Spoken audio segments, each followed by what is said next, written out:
questions that people give to us. And there are multiple ways that folks can chime in.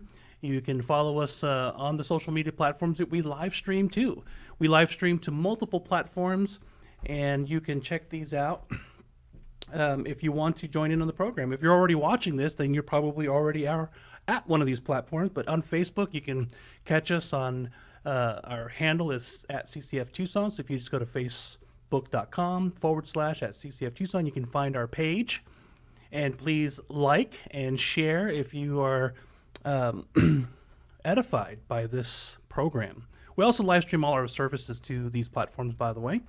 We also live stream to YouTube, and if you happen to catch us there, we would really appreciate it if you would subscribe and hit that notification bell so that you can catch all our special events, this program, our services. When our senior pastor, Scott Richards, is teaching, we are a church that goes through the Bible, one verse at a time, chapter by chapter, book by book. So we really take an exhaustive approach to understanding the words of the Bible, to understanding God's revelation to humanity. So it's really exciting to have that approach because you can go to our website, calvarychristianfellowship.com, or you can download our app, which I'll talk about in a minute. And you can just say, I want to do a study of a particular book of the Bible. And you can actually follow along with our pastor, verse by verse, and go through the entire book and not miss anything. So it's really a great way to teach. And it's what drew me here, long time ago. It's been, I think, 14 years now. But anyhow, you can also follow along with us, not only on YouTube. By the way, our YouTube handle is A Reason for Hope 546. You can go to our website and watch it there as well. Skip that there. So if you go to our website and hit the Watch Live tab, if you want to avoid social media platforms, you can just go to our website and click there, and you can watch the live stream. There's a little chat box where you can ask questions that we can address here on the program, as well as make prayer requests, or you can just watch if you want to just listen on what other people have to ask and what our pastors here at Calvary Christian Fellowship of Tucson, Arizona have to say. We have a Bible app, as I mentioned, that you can download from the iTunes or Google Play Store. And on this app, you have a nifty digital Bible where you can leave notes, follow along on messages. You can go into our sermon archives and go through past books of the Bible that we have taught through. You can also watch and listen to this program. You can watch our services either live or, as I said, in the archives. And we can also, you can also add our channel to, if you have Roku or an Amazon Fire product, you can add Calvary Christian Fellowship of Tucson to your device channel listing and watch our services and live streams there as well. Now, if you want to ask a little bit more sensitive question and you don't want to sort of let the whole world know what you want to know, feel free to email us, and that email address is on the screen, questionsforhope@gmail.com. If you're listening on the radio, that's questionsforhope, all spelled out, no numbers, @gmail.com. We'd also encourage you to engage with our senior pastor, Scott Richards.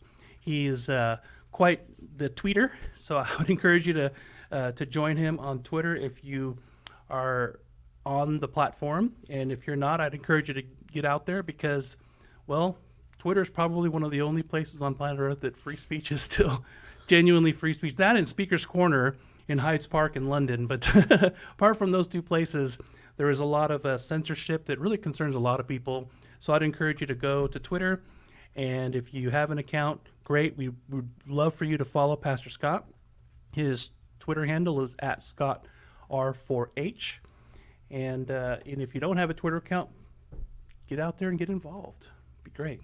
Before we start our topic for the day and then begin to address your questions, Peter, would you like to lead us in a word of prayer? Yeah, let's do it. Great, thank you. Father, we love you so much, and we're thankful for all the wonderful things that you've done in our lives and all the things that you're doing in this world.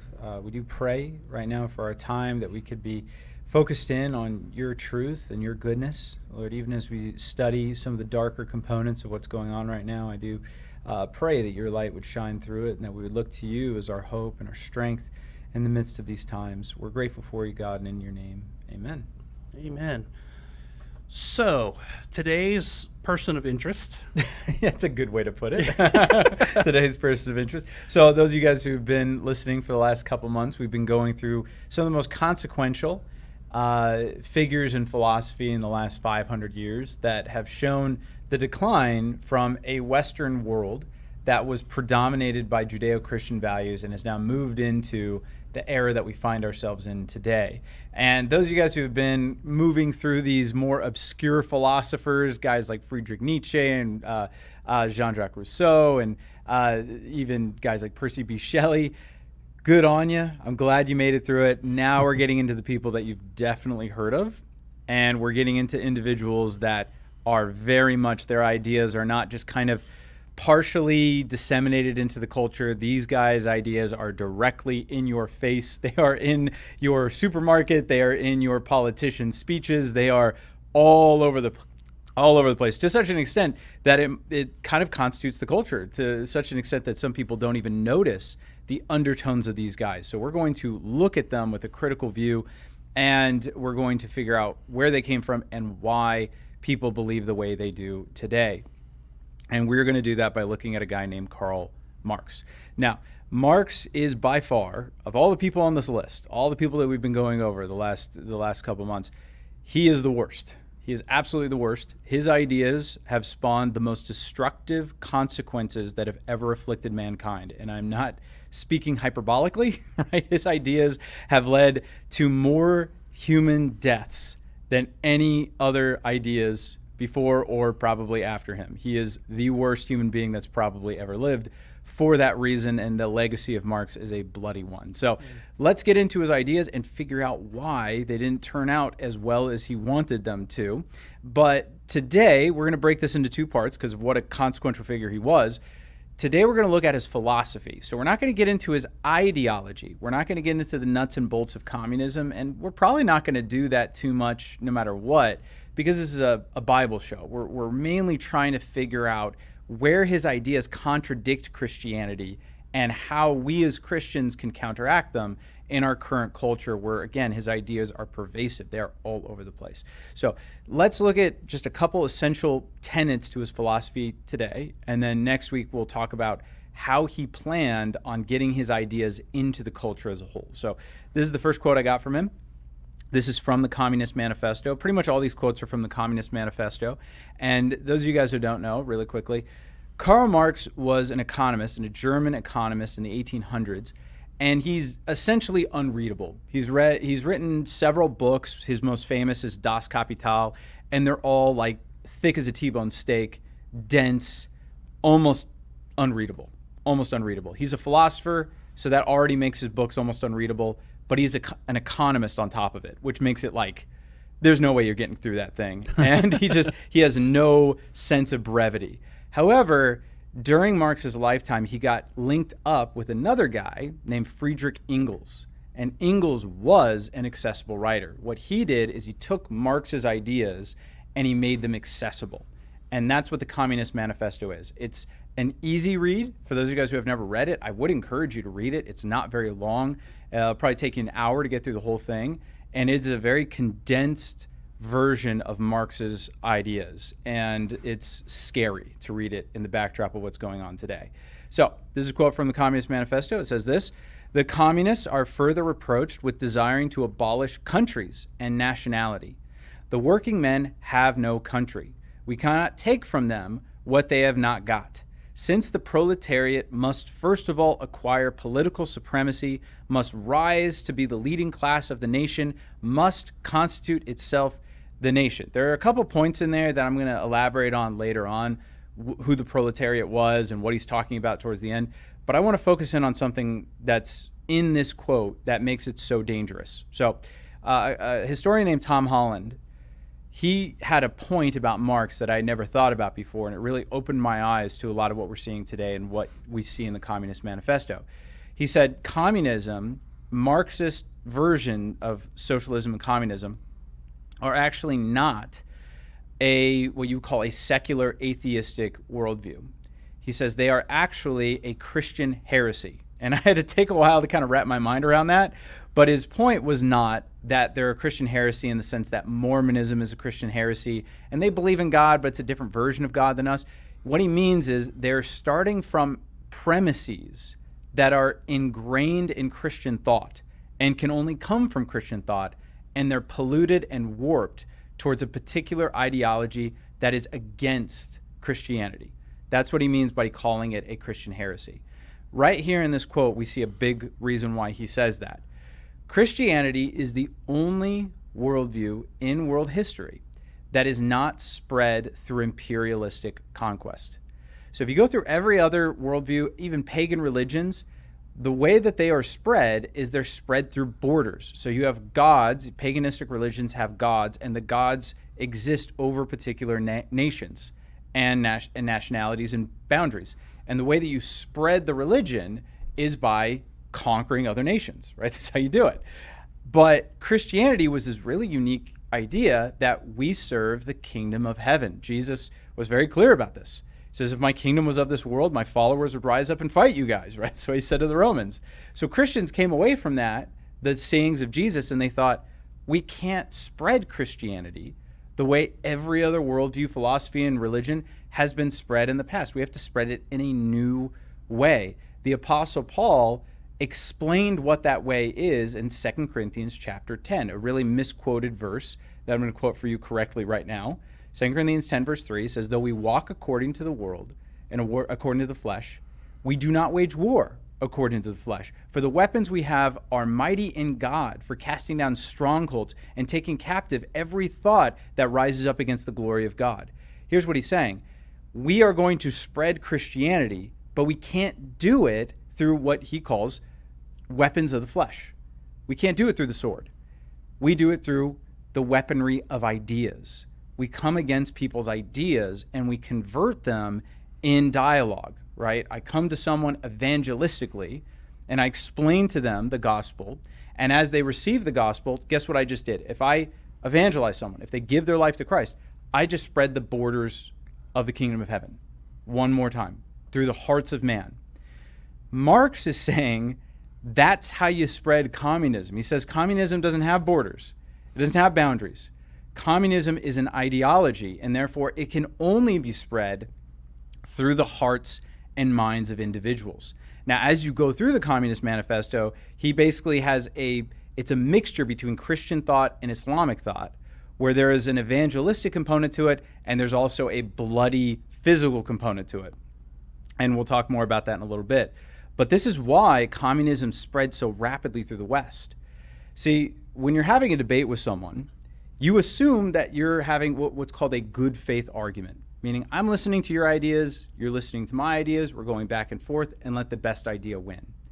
What Christians did not understand about communism in the beginning, and I actually think they still don't understand this, is that you're not going against a good faith opponent. You're going against an ideologue. You're going against someone who emphatically believes that you are wrong and they are right, and they will lie, cheat, steal, and literally kill to get their ideas across because they believe it serves a greater good.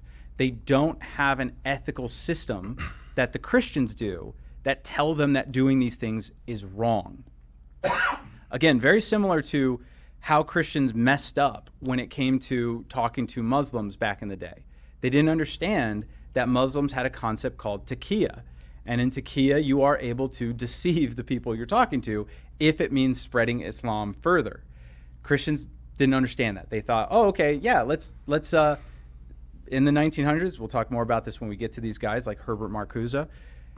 The Frankfurt School, we're like, yeah, let's let the Frankfurt School, these communists come in and teach at our universities and we'll have a lively debate and it's going to be great. They didn't understand that that was all part of a plan to take over these institutions hostilely. And once they took them over, to from the top down enforce their ideas. There's a reason why when you walk into Target, there is an LGBTQ section. There's a reason why Black Lives Matter made billions of dollars, hundreds of millions of dollars supporting what they did. These are all Marxist ideas, critical theory, gender theory, queer theory. These are all Marxist ideas that have permeated their way through our culture. So you're saying that these communities adopted Marxist ideas, and then just sort of recategorize terms and peoples rather than talking about the proletariat you're talking about now, gender class and intersectionality. All this has its foundation in Karl Marx. Yeah, I'm saying something even more sinister than that. So what I'm saying is that these people, because they believe in Marxist ideas, they see nothing wrong with smuggling in Marxist ideology in these shades, in these guises, as if they are doing this. It's like, well, we're fighting for Black Lives Matter. We're going to be fighting for racial equality in America. But is that really what they're doing?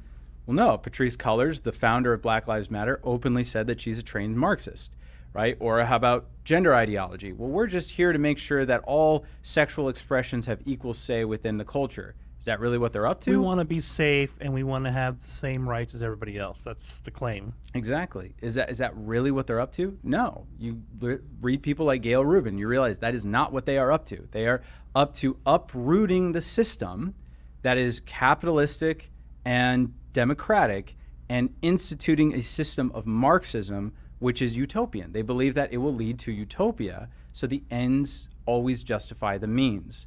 This is how they got into the school systems. This is how they got into the corporate structures, right?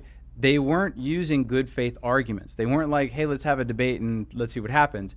It's, no, let's have a debate, and while we're having a debate with my right hand visible, with my left hand, I'm taking things from you, right? I'm stealing them from you. And like I said, next week we'll get more into their means and purposes of how they did that. But for now, just understand that Marxism is not a bordered idea. This is what the mistake we got into in the Cold War. We thought, oh, it's just us versus Russia. No, it is not. Right? It is an ideology that permeates culture, and it was present in America. It was present in the West, and you can't stamp out an ideology with guns and tanks. That can sometimes help, but it's not how you win, right? And you're not playing against a good faith opponent is the other thing we didn't understand. So he's right in saying that it's an ideology, not an imperialistic growth mechanism, even though it seems like communism. But they have no qualms in using imperialistic methods, just like Islam. Gotcha. So Christianity does. There were times where people, by the sword, spread Christianity, and they were immediately condemned by many theologians, pastors, and church officials. The reason why is because that's not how you spread Christianity. Jesus was very, very clear about that. It's a contradictory to the Christian faith. Exactly. It's not just absent, it contradicts Christianity. Exactly. It's anti-Christian to do that. There's nothing anti-communistic about utilizing physical force to get what you want, to move this forward. And then the other main point is that we brought them into the universities thinking that we could dialogue and argue, but didn't the ideology spread through argumentation? Are you suggesting that it didn't spread by just sharing and conversion of ideas? Yeah. You're saying that there was another underhanded approach, like you said. In the one hand, I'm pretending like we're going to have good faith argument, but in the other hand, I'm actually doing something far more nefarious. Yeah, that's exactly what I'm saying. So it was an intentional, and again, once we get to Herbert Marcuse, we'll talk more about the intention, but there was an intentional subjugation of institutions. There's a reason why they targeted universities first. And there's a reason, and we're going to read it in the Communist Manifesto, there's a reason why they targeted universities. Why? Because it was a way to get in charge of the teachers' unions, and then the teachers' unions teach your kids. And they don't have defenses up, so they could argue against you, right? So this was not something that they were even being shy about talking about. Paulo Ferrari, he was very open about this, right? There's another Marxist guy who literally said, this is what we need to do in the 70s. We need to take over the schools, the elementary schools, and raise up a new generation of Marxists. This is how we're going to do it, right? And took them a couple years to get this across, but look where we're at. They've been pretty successful, it seems. They've done it. So let's read another quote. This is his idea about God. So this is from a different book. This is called A Contribution to the Critique of Hegel's Philosophy of Right. I'm not going to talk about what that means because it doesn't really matter for our purposes right now. Religion is the general theory of this world. Its logic and popular form, its enthusiasm, its moral sanction, its solemn complement, and its universal basis of consolation and justification. The struggle against religion is therefore indirectly the struggle against that world whose spiritual aroma is religion. Religious suffering is at one and the same, the expression of real suffering and a protest against real suffering. Religion is the sigh of the oppressed creature, the heart of the heartless world, and the soul of the soulless conditions. It is the opium of the people. That's probably the quote that most people have heard.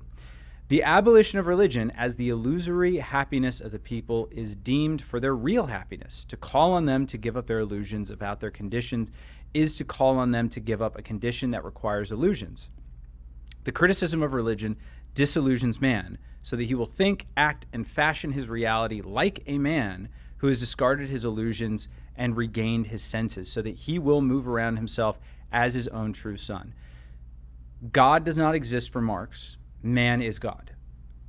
God didn't shape the world. God didn't make the world. Man makes the world in his own image. That's his view. So his idea is very, very different than the Christian idea. We believe in a concrete human nature that is designed by God. And that nature can take different forms, right? It could be pushed and pulled in different directions depending on the society you grow up in. Marx's idea is that because there is no God, you are your own true son. You don't revolve around anything. You make your own morality, you make your own ethics, and you make your own worldview. Man is the center of the cosmos. God is not. We create everything. And so therefore, you already see truth, subjective truth present in his ideology. But again, you see this massive idea of the ends justify the means. The idea is we are pushing towards utopia, and anything that stands in our way is something that needs to be torn down, including religion itself. We need to tear it down. It stands in the way of man's true happiness, because by putting God at the center of the cosmos, man must serve God and serve his laws. We need to kill God. We need to get him out of our culture so that man takes his rightful place in the center of the cosmos, and that man becomes his own savior. Very, very similar to the taunt of Satan in the Garden of Eden, right? We need to become our own gods. We're our own saviors. There is no God out there that's going to help us along. We are going to produce the world that's going to create utopia. Man is going to do that. God is not going to do that. That also means that he believed that human nature was infinitely plastic, right? So the way that human nature changed for Marx is the societal structures that are around you, the technology you interact with, the governmental control, the politics. This is what makes human nature. If we shift any of those things, we shift human nature. So again, very antithetical to Christianity. We believe there's a baseline human nature. And so therefore, Christians never intentionally targeted the institutions that were around them. It was a very grassroots effort. If you see Christianity marching across the West over the first 1,000 years that Christianity did this, it wasn't they took over institutions and started subjugating people. It's they were converting people at the bottom. You see this in the book of Acts. Who were the converts? It wasn't the wealthy, the powerful, the politicians. No. It was the peasants. It was the slaves. It was the whores. It was the tax collectors. It was the people that had enough humility in regular life to actually come to faith. Exactly. I mean, the Sermon on the Mount kind of spells it out for you. Absolutely. Absolutely. And that's Jesus' point. And that's our idea. Our idea is that there's a baseline human nature, and that human nature can be impacted by the gospel. There's a truth out there. God loves you. He gave his son to die for you. There's a way out of your sin. And there is a world to come. There's a kingdom to come brought on by the same guy who died for your sins. And there is a way to live righteously that can impact your community. Absolutely. Marx's idea is completely different.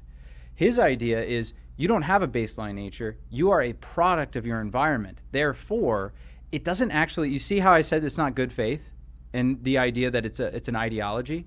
What he's saying is, it doesn't really do me much good to argue with you because you're already a product of your culture. Oh gosh, it just clicked for me. So with as an evangelist, I go through and say, here are the facts, here's the truth, and now you decide. That's right. And what he's saying is, you're incapable of deciding. I have to tear down all that made you Exactly. first and make you into an empty shell that I can fill what I want into it. It's kind of terrifying. It's absolutely terrifying. He came up with a concept he called the false consciousness.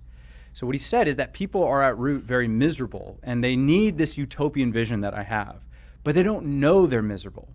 So he used this word, you problematize the culture that they live in.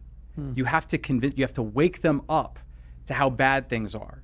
So again, it's not in the idea of Christianity where I'm just going to you and I'm trying to help you see truth, right? I'm talking to you about your life. No. It's not about that. I'm trying to make you see what I see. You're a product of your culture and society, and so I'm going to try to make you see what I see. And if I can't do that, I need to change the culture, and that will change the individual. It's not the idea that's going to do it. It's the culture. This is also why he believes everything must be political. Everyone complains today, why is everything political? Why is everything political? Because that's how Marx thought. Marx thought everything was political. If I believe that man doesn't create politics, but politics create man, where would I go? Right? So for me, even as a Christian, and I have a political worldview, if I want to change politics, what do? I change your heart. For Marx, he says, no. Politics shapes man, not the other way around. If I want to change man, I change politics. Which is why they have to stamp out Christianity, because Christianity will win hearts. It always does. And the only way to supplant it is to obliterate it, to literally tear it out from existence. That's right. And which is what happened in Soviet Union. It's kind of what has happened in China. I've done several tours throughout mainland China, and they have a Christian church, the Three Self Church, but gosh, every pastor has to tape all their sermons. There's always the Secret Service coming and watching and making sure that they're saying only the approved Christian doctrines that the Three Self Church. And if you're an evangelical Christian and a foreigner, and you're allowed to go to what they call international churches, but no Chinese citizens can go. They check your passports at the door, and these services are full-blown Christian services, but nobody can go there except foreigners. And so you're like, if I was a Chinese citizen and I wanted to go to church, and I said, "Oh, there's this church meeting at this convention center," I can't get in. I can show up, they'll check my passport, and they go, "Get out of here. You're not allowed here." It's really crazy. Yeah. I mean, why? If you're looking around, you're like, why is it always grievance culture? Why are all the politicians complaining about the past oppressions of the evil Western state? Why is it that when you go to school, you learn about all the atrocities done by the West?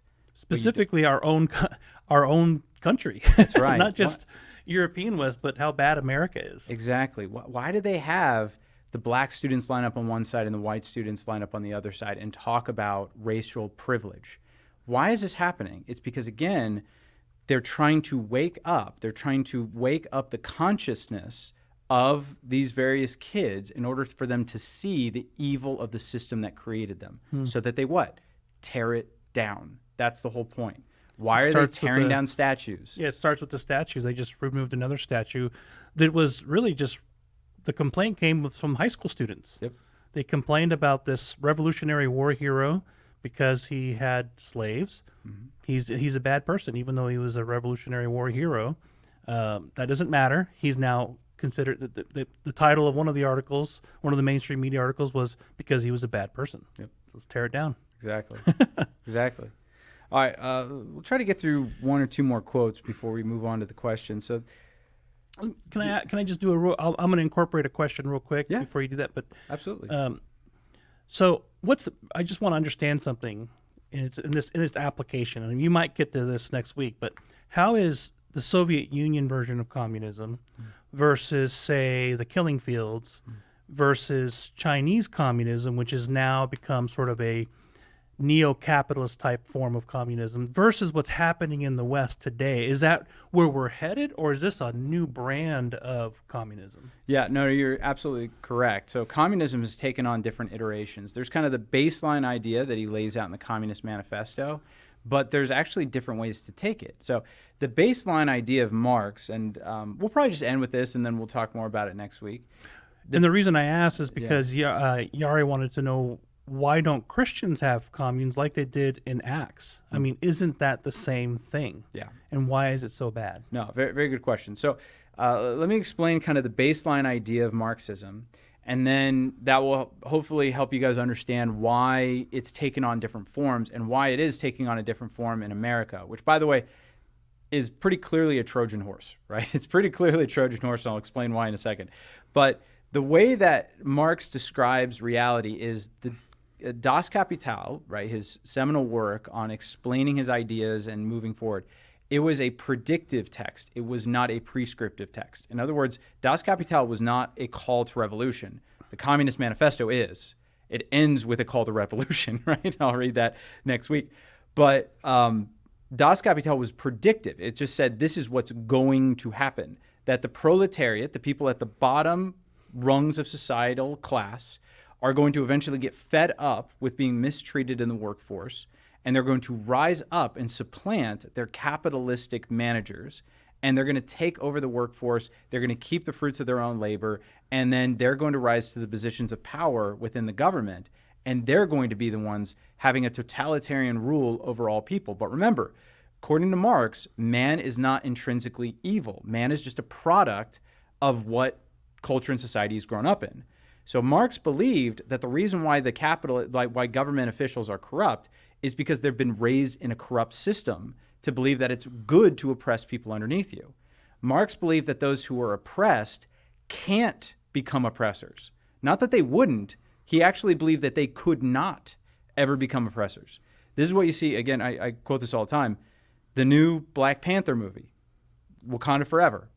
It was an all right movie. I didn't really like it that much. But the underlying ideology is what would happen if a tribe in Africa got access to the most valuable material on the planet and became more technologically advanced than every other nation? What would they do with it?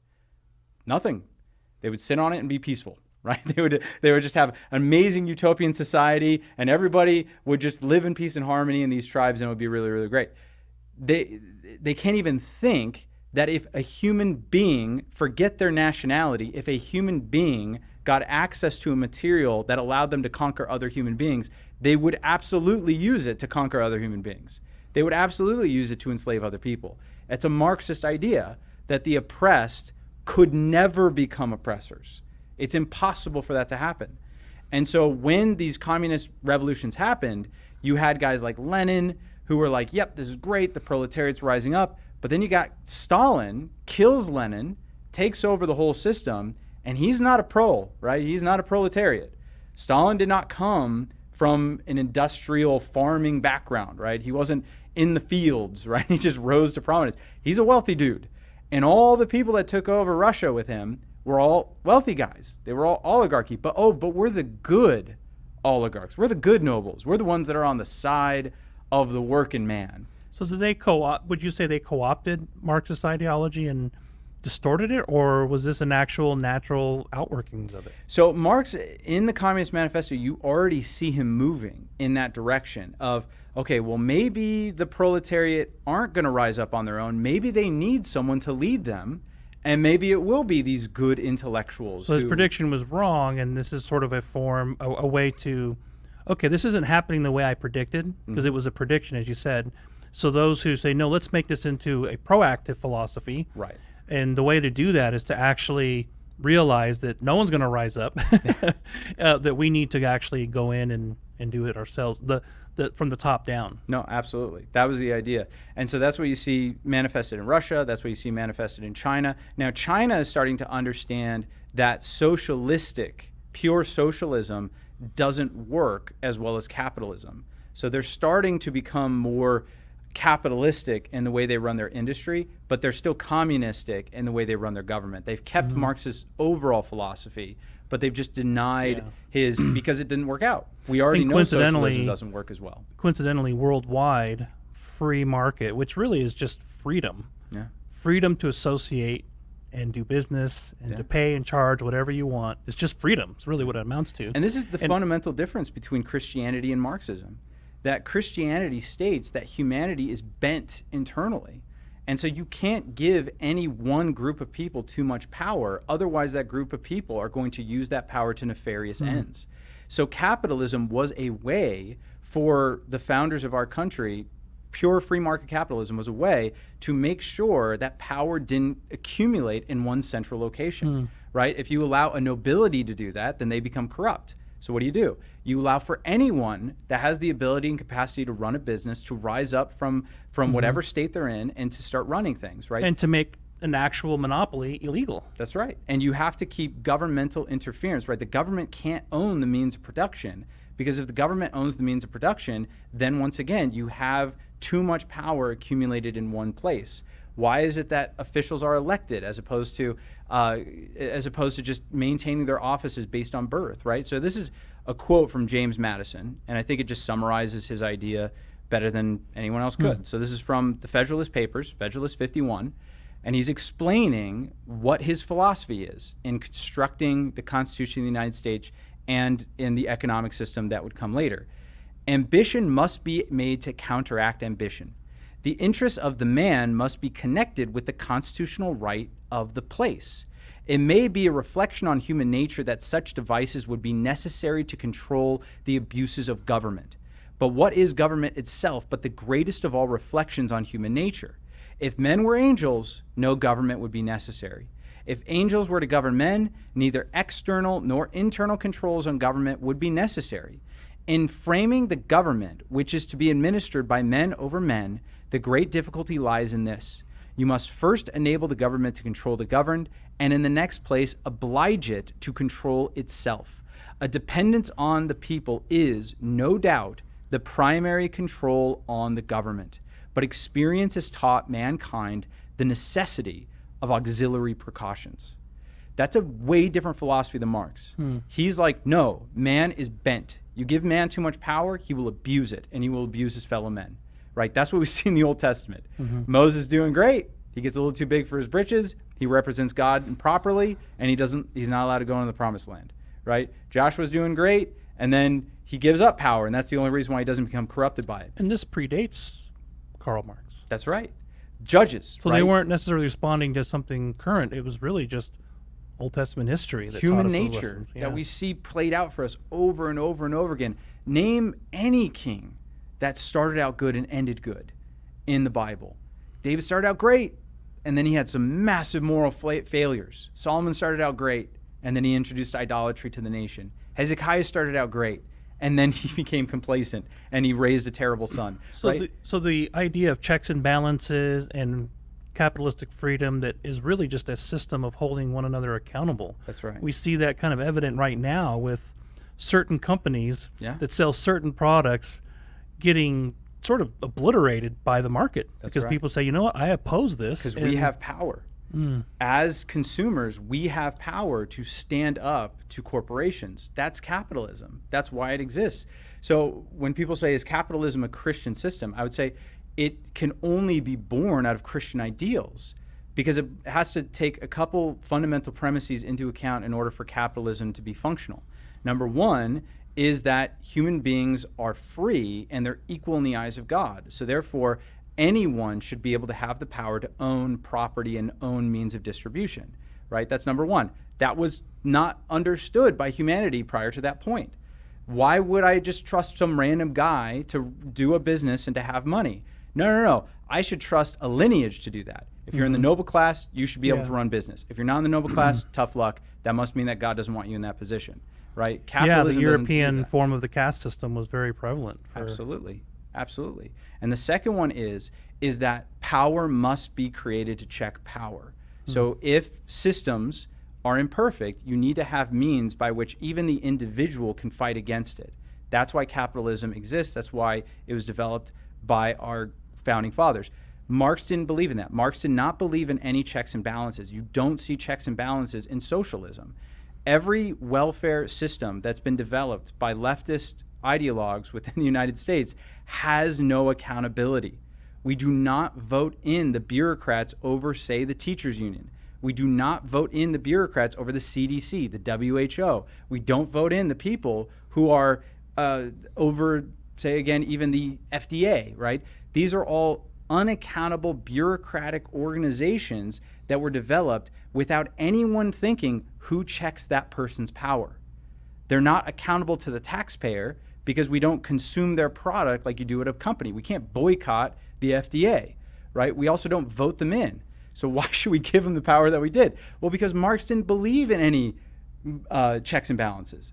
He thought as long as you get the right people in there, it will always function correctly. Now, this goes to actually Yari's question, which is a very good one. Why is it that Christians didn't stay in the communistic system that they did? So here's one thing.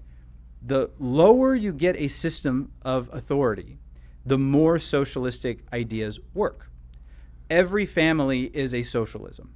Every family is a communism, right? So in my family, I am the head of the household. I make the money that goes into our bank account, and it's distributed by me, right? So my kids do not have a free capitalistic liberty within my home. They can't say, well, Dad, that is my money. I am entitled to it, and I don't think you should do it. I went to bed on time, so now you owe me my pay for doing what you said as my boss, as my employer. Cal said the funniest thing the other day. He said, I can't have eggs. They make my stomach hurt. I can only have waffles and frozen berries. It's like, eggs make my... I go, why? Does waffles and frozen berries make your tummy feel better? Yeah, and ice cream. Spoken like a true 3-year-old. Yeah. So as the father, I have complete control of our finances. I am, in fact, I am like a dictator within my home. Now, I have to allow my power to not be utilized to corrupt me and to utilize it to unfairly subjugate my wife and kids, but that temptation still exists.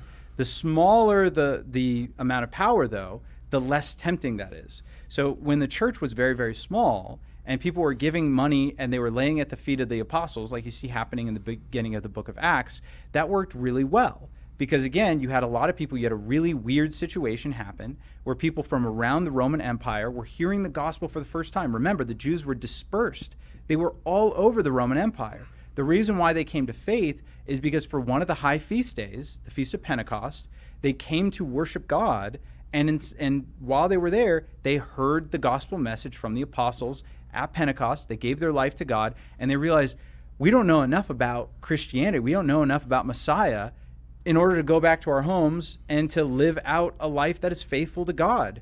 And so what did they do? They stayed, but they didn't have any means to create money. They left all their businesses and all their farms behind. So how are they going to live there? Well, the wealthier among them liquidated their assets, and they gave the money so that people could stay and learn at the apostles' feet. That wasn't supposed to be a long-term solution. Mm-hmm. It was a short-term solution while the church was built up in Jerusalem. Yeah. Oh, and out of necessity because they were being so oppressed. That's right. So hunted down. And wouldn't you agree that there is a really clear difference between a Christian commune as described, not prescribed in Acts?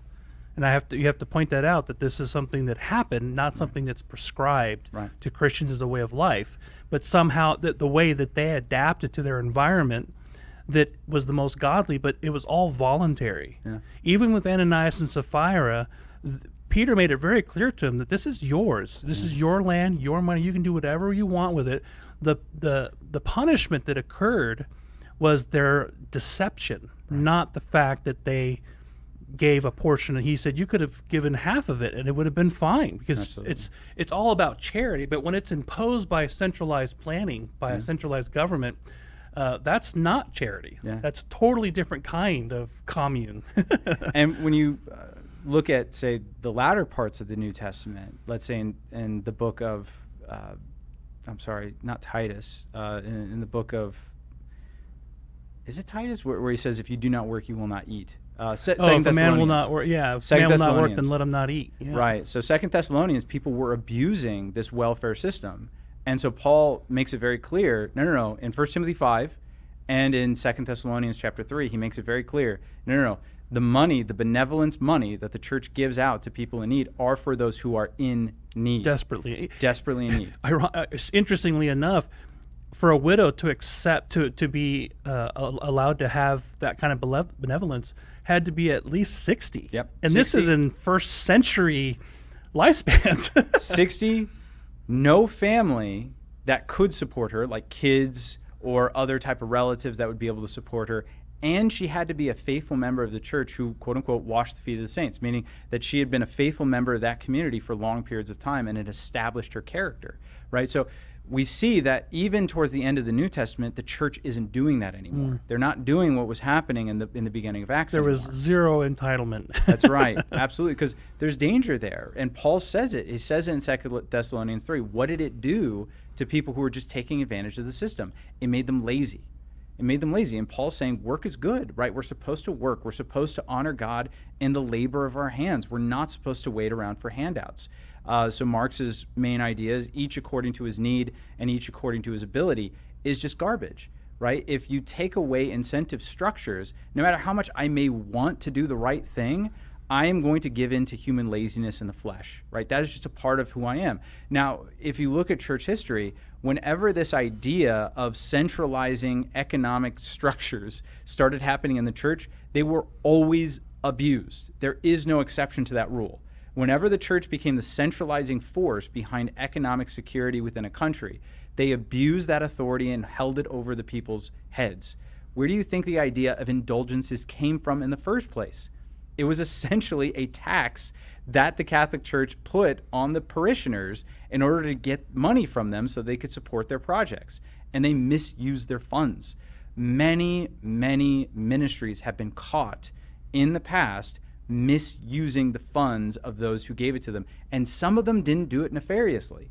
Some of them did not do it because they're like, oh, we're going to take advantage of our parishioners and this is going to be great. Yeah, we have this great ministry out to the African orphans, but really I'm just kind of, feathering my pad in LA, and what's wrong with that? No, a lot of it was, some of it was like that, but a lot of it is we want to do the right thing, but because they didn't earn the money, they didn't respect the money, and they misused it. Many churches misuse their funds because they have no concept of what it means to accumulate money through hard work, to develop capital, to develop finances, and they misuse the funds that are given to them. So I'm not saying that the system of tithing is bad and that churches should be a for-profit enterprise. That would be bad. But what I am saying is that what capitalism does is it distributes power to the people in a very direct way, and it allows for anybody to rise to prominence within a given society. That's a good thing. That is led, we talk about welfare and we talk about taking care of people. Even Marx, in the Communist Manifesto, admits that capitalism raised the worldwide global state of impoverished people higher than any system prior to it. Even he has to admit that. And the problem is that he didn't give a better solution. He thought he did, but he didn't. Capitalism checks human depravity. It also contributes to it, so we have to be careful. But it does a better job than any other system at checking human depravity. So we need to be very careful when again, we poke holes in things like, well, this promotes greed, right? Wall Street. Greed is good. That's what Gordon Gekko says in that movie. Well, yeah, it can promote greed, but so can all the other systems, right? Show me a communistic system in which greed isn't present.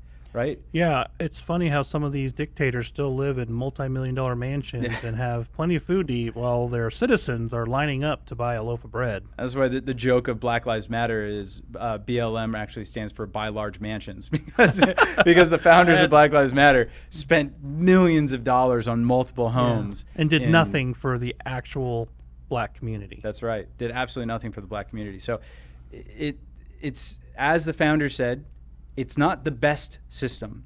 It's actually the worst system, except for all the others, right? Human nature is depraved and messed up. That's what James Madison is saying. You're never going to find the perfect system, but you can perhaps find the least bad system, and that's what we're after. So Marxism is at its strongest when it's criticizing the excesses of capitalism. However, just because capitalism has excesses doesn't mean it doesn't have positives.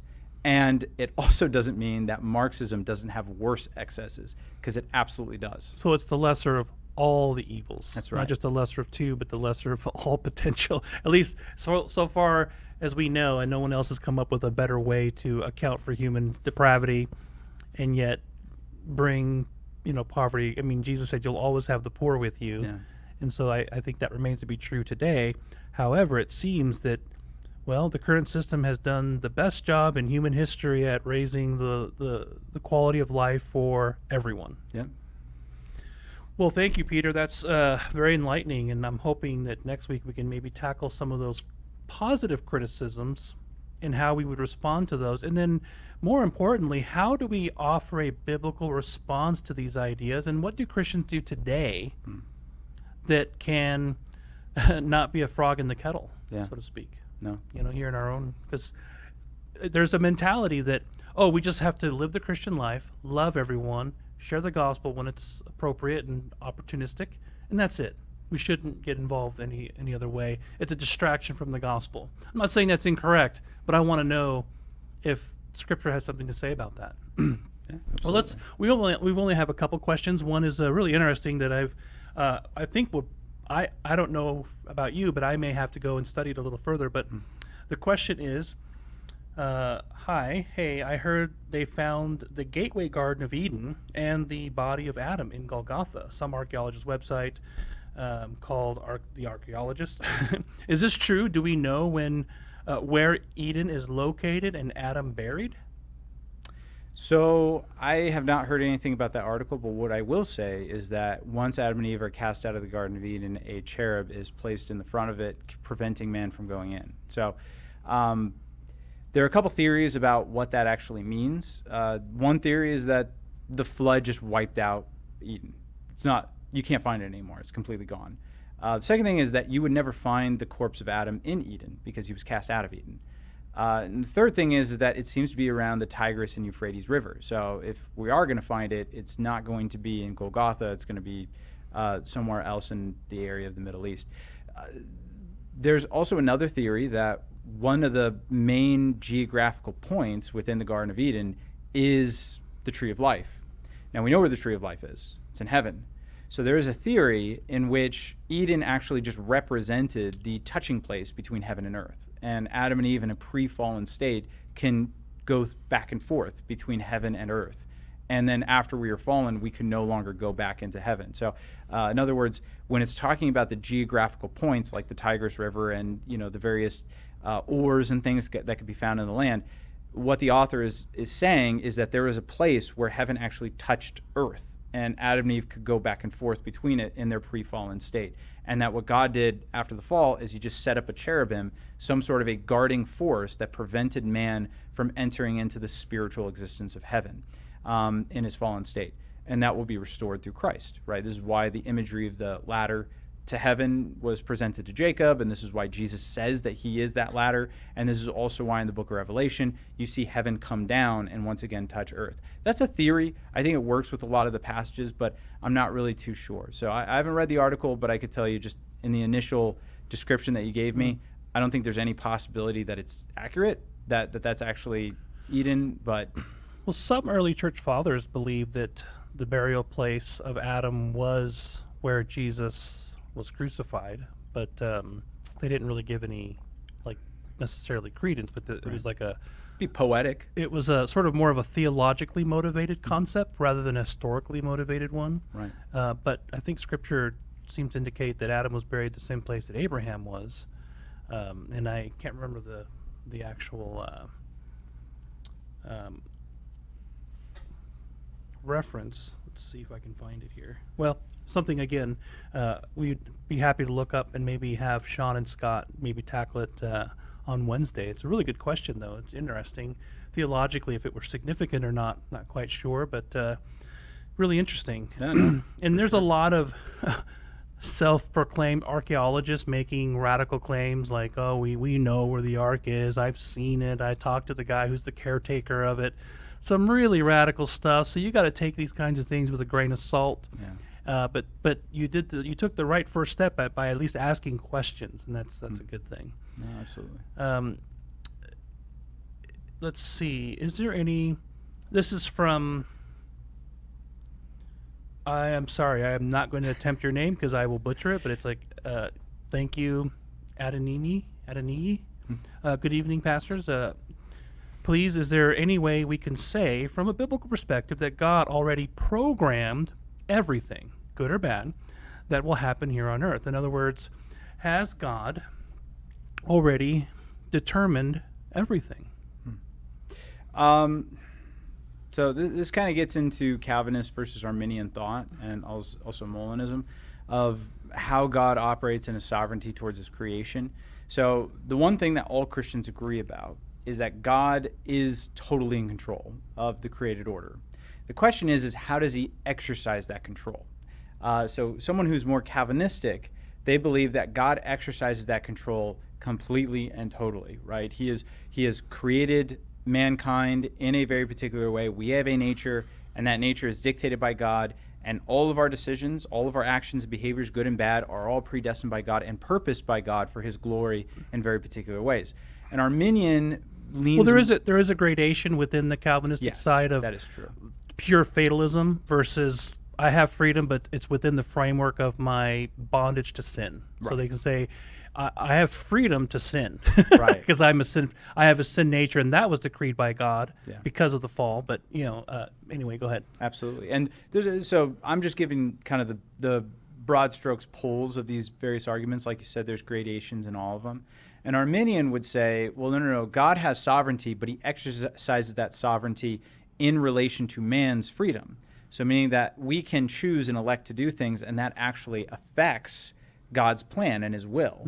It's not that he doesn't have it all figured out and understand how things are going to move, but that he does move in response to man. That's kind of a more extreme Arminian perspective. Molinism takes kind of a middle approach, where where it's like, well, God has something called middle knowledge, and he knows not only everything that can happen, can happen, has happened, and will happen, but he also has a concept of understanding all potentialities, everything that could potentially happen based on your decisions. And God exercises sovereignty, and we have free will within the middle knowledge of God. So it's a really interesting concept. You could do a little bit more research, but the thing that, again, all Christians agree about is that God is sovereign over his creation. It says in Psalm chapter 2, Psalm 115, he sits in the heavens and does as he pleases, right? God is over everything. He does what he wills. But we also agree that there is a amount of free will that humanity has, but everything is foreordained by God. He has already understands how it's going to end. It's like a bunch of puzzle pieces that are true, but how they fit together is always an ongoing discussion. Yeah. Well, thank you so much for joining us, and we hope you enjoyed the program. Please chime in back again tomorrow, same place, same time. God bless you.